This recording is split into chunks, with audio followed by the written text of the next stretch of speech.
და აი დაიწყო 20-26. შემოაბიჯა და დაიყოს ფეხბურთიანი ჩვენს ცხოვრებაში. და რა თქმა უნდა თემები, როდესაც იანვრისთვის გეგმავით რაღაცას, რომ იანვრიდან რაღაცას დავიწყებ, ეს დიეტა იქნება, ინგლისური სწავლა თუ რაღაცა. დამთავრდება ჩვენი სადღესასწაულო кейფი და სტუმრიანობა 14 იანვარს და აღმოჩნდება, რომ რასაც ვაპირებდით, თურმე ჯერ ვერ ვიწყებთ. რატომ? აი ეს არის მნიშვნელოვანი. მე ნინო მაღედანი ვარ და ეს არის ჩემი პოდკასტი 15 წუთი თავისუფლებისკენ.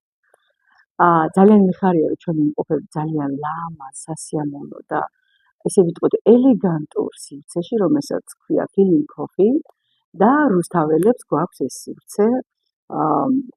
ფიქრობ, რომ ერთ-ერთი საუკეთესო სივრცე, სადაც შეგიძლიათ მოხვიდეთ ყავის დასალევადაც, თუ სამუშაო გაქვთ, სამუშაოდაც და რა თქმა უნდა მეგობრებთან ერთად.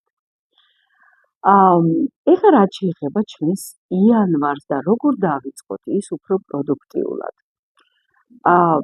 ძირითადად ვფიქრობთ ხოლმე, რომ თუ რაიმე არ გამოგვივიდა, რაიმის დაწყება ან გაკეთება, მოტივაცია არ მყოფნის, ზარმაცი ვარ, ნებისყოფა არ მეყო, რაღაც სხვადასხვა რაღაცებს ვეძებ და განსაკუთრებით ესეთი აქცენტი კეთება ხოლმე მოტივაციის არ ქონაზე თითქოს. თუმცა დღესდღეობით ყველაზე კარგად მუშაობს სტრუქტურა. ანუ თუ ჩვენ გავაკეთეთ სტრუქტურირებულ ნაბიჯებს დავგეგმავთ, მაგ შემთხვევაში უფრო ადვილია. თუმცა არ ვაკვირდებით, უნდა გავაანალიზოთ მარცხებიც. თუ ჩვენ იმ მარცხებიდან არ გამოვიდარეთ დასკვნები, ალბათობა იმისა, რომ ის შეიძლება კიდევ გამეორდეს, უფრო მეტია. ამიტომ მნიშვნელოვანია, რომ ჩავხუროთ წინა წლის გამოცდილებები მარცხები, აი რაც გინდათ ის დავარქვათ და ამისათვის დავსვათ ერთი მნიშვნელოვანი კითხვა. რას ნანობ ყველაზე მეტად 20-25-ში? აქ არ იგულისხმება რაიმე ერთი ქმედება, რაიმე ერთი მოვლენა, ეს შეიძლება იყოს რამოდენიმე მოვლენა, რამოდენიმე ქმედება. მაგალითად, შეიძლება ნანობდე იმას, რომ 20-25-ში დაიწყე ვარჯიში და ვერ გააგრძელე და შეწყვიტე. ან დაიწყე ჯანსაღი კვება და ვერ გააგრძელე. უცხოენის სწავლა დაიწყე და ვერ შეასრულე. ან შენს თავს რაღაცას დაპირდი, ან შენს მეგობარს რაღაც. მოკლედ, ნებისმიერი მოვლენა, რომელიც 20-25-ში არ მოგწონდათ და ნანობ, ის უნდა ამოწეროთ ფურცელზე, რომ კარგად დაინახოთ. იმისათვის, რომ პრევენცია მოხდეს, რომ ნაკლები შანსი იყოს ამის გამეორების. ხოლო ამის შემდეგ, როდესაც უკვე გაიხსენეთ და ამოიცეთ, რა თქმა უნდა, ამების გახსენებას დრო სჭირდება და ალბათ ვინც უკვე თვალს მადევნებთ და მისმენთ, იცით, რომ ყველაზე მნიშვნელოვანი ინვესტიცია საკუთარ თავში არის დრო, ფული, ენერგია. და თუ კი ამ დროს, ფულს და ენერგიას დებ შენს განვითარებაში, დამიჯერეთ, რომ შედეგებიც არ აყოლებს ხოლმე და ამიტომ ის წარმატებული და ბედნიერი ცხოვრება, რომელსაც ყველა ნატოლობთ, გაცილებით ადვილად და მალე მოდის. შესაბამისად, რა თქმა უნდა, დრო უნდა გამოყოთ იმისთვის, რომ ეს გაიაზროთ ყველაზე მეტად, რას ნანობთ 20-25-ში. შემდეგ მოდის ესეთი ეტაპი. ამ ყველაფრიდან, რასაც ნანობ, რა ისწავლე? არ არსებობს ისეთი მოვლენა, რომელსაც რაღაცა არ გვასწავლა. ყველა შემთხვევაში რაღაცას გონიერი ადამიანები ყოველ შემთხვევაში კითხვას ასე სვავენ, რატომ მოხდა ეს ჩვენ ცხოვრებაში? კი არა, რისთვის მოხდა? და თუ ამას შეატრიალებ და რისთვის მოხდა, დასვავ, ძალიან საინტერესო პასუხებს მიიღებ და რაც თავია, გაცნობიერებებს მიიღებ, რისთვის მოხდა ეს ყველაფერი. და როდესაც ამას ჩამოწერ უკვე, რომ რისთვის მოხდა, შესაბამისად უკვე გადახვალ შემდეგ ეტაპს. და თუ კი მე 20-26-ში აღარ მინდა ეს ყველაფერი გამეორდეს, როგორ ავირიდო ამ შეცდომების განმეორება შემდეგ უკვე 20-26-ში.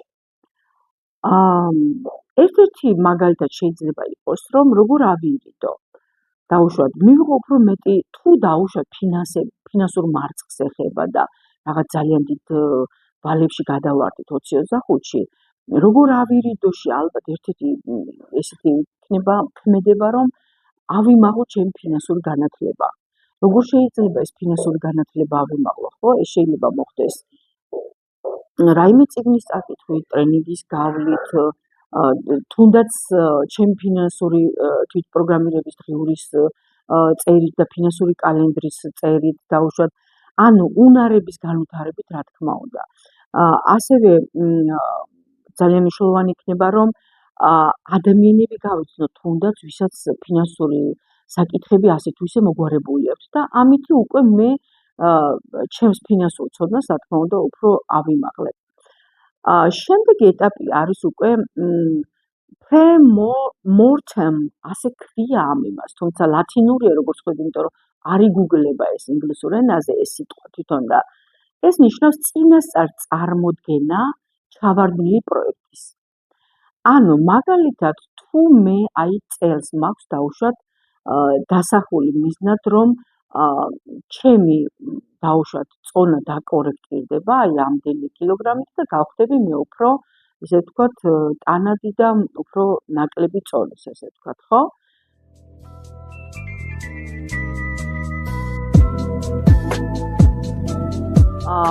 ამ შემთხვევაში ამ მეთოდის მიხედვით მე უნდა წარმოვიდგინო, ანუ ასე განვლილი წელიწადად უნდა ჩავთვალო და თითქოს 2026 წელი იწურება და უნდა დასვა ესეთი კითხვა.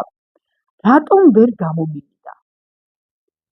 ანუ რა შეცდომები დავუშვი, რა არ გავითვალისწინე, ან რა ქმედებები არ განვახორციელე. აი ამ ტრანსფორმაციული კითხვების შედეგად შენ აკეთებ ამ პროექტის არ ჩავარდნის პრევენციას, ანუ რომ ის არ ჩავარდეს. და შესაბამისად, სცენ პასუხებს, რომ დაუშვათ რატომ არ გამომივიდა დაუშვათ წონის კორექტირება, იმიტომ რომ მე ჩემ დღის რუტინაში არ ჩავსვი ფეხით სიარული.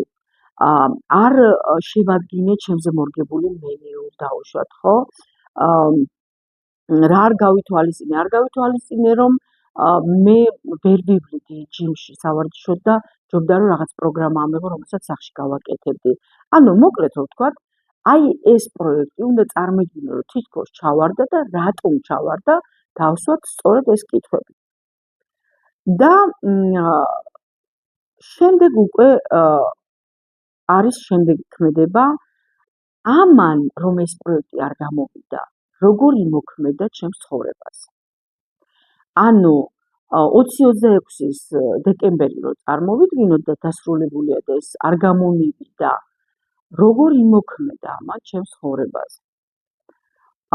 ეს გააჩნია რომელი საკითხია აღებული მაგალითად, როგორ იმოქმედა ჩემს თვითშეფასებაზე. ჩემს თავში ჩემი ძალების რწმენაზე როგორ იმოქმედა თუკი მე წელსაც არ გამომივიდა. ანუ ყოველ წელს რომ პირდებოდი ამ რაღაცას, ეს წონის კორექცია იქნება, ფინანსების გაზრდა იქნება, პირადი ცხოვრების აწყობა იქნება. ანუ უნდა დავაზუსტოთ ამ პროექტის ჩავარდნა, პროექტი რა თქმა უნდა მეგობრებო ბრჭყალებში, იმიტომ რომ იგულისხმება ჩვენი გეგმა და მიზანი, რომელიც გვინდა რომ განვახორციელოთ. ოღონდ კონკრეტულად ერთ-ერთი უნდა აირჩიოთ, აი ამ ტექნიკის შესასრულებლად ერთ-ერთი უნდა აირჩიოთ.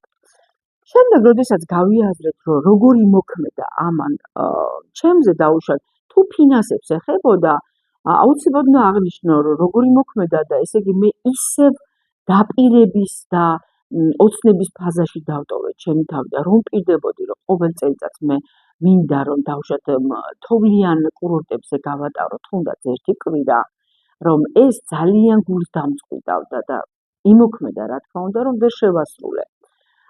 და ასევე შეიძლება იყოს ესეთი მომენტი, რომ როგორი მოქმედა, რომ მე ვერ გავზარდე 2026-ში დავუშვათ შემოსავალი, როგორი მოქმედა და ყოველ წელს რომ ახალ წელს მინდა რომ ძალიან ბევრ ადამიანს გავუკეთო საჩუქარი და ამიტომ ჩემს თავსაც ვასიამოვნ და ჩემს ახლობლებსაც მე ისე ვერ შევძელი, ესე იგი მე ისევ ჩემს თავში, ჩემს თვითშეფასებაში, ესე ვთქვათ, შემეპარება ისე ვეჭვი და აი ასე იმოქმედა.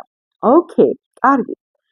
ანუ რა არ გავითვალისწინე, ესეც უნდა, რა თქმა უნდა, ამ კითხვაზეც უნდა ვუპასუხოთ და ეხლა ფაქტიურად ჩვენ გვაქვს სტრუქტურულად დალაგებული რომელიმე ერთ-ერთი მიზნის მიღწევის გეგმა. თავის ყველა წინაღობებით, ყველა მოსალოდნელი, დამაბრკოლებელი შეკერხებებით, რომელმაც შეიძლება რომ გამოიწვიოს ამ ჩვენი მიზნის ვერ მიღწევა და ეს ნიშნავს, რომ თქვენ გაქვთ უკვე სტრუქტურა. ანუ ამის საპირისპირო უკვე როგორ უნდა განახორციელოთ. და იმისათვის, რომ მთელი წლის განმავლობაში ფოკუსი არ დაკარგოთ და აი ეს ერთი მიზანი სულ გქონდეთ ფოკუსში, მნიშვნელოვანი ყოფილა, რომ ჩვენ რაღაც, ესე ვთქვათ, სიტყვა შემახსენებელი მოვიფიქროთ, რომელიც შეესაბამება ამ მიზანს. ანუ კოდი, სიტყვა კოდი, ესე ვთქვათ, პაროლი თუ რა ვიცი, რაც გინდათ ის დაარქვით. მაგალითად, აი ახლა ჩამოგითვლით სიტყვებში და თქვენ შეარჩიეთ თქვენი წლევანდელი 2026-ის შესაბამისი სიტყვა შემახსენებელი. ეს სიტყვები შეიძლება იყოს მოქმედება, ჯანმრთელობა, ოჯახი, მოსმენა, ფოკუსი, სიძლიერე, დასრულება, ნდობა, დაცვა, დისციპლინა, სიცხადე, სიმშვიდე, ენერგია, გაბედვა, ზრდა, შენება, აღდგენა, მადლიერება, სახურება, გამარჯვება, სიცხადე, საკმარისობა, მეტი, ცოცხალი, დომინანტობა.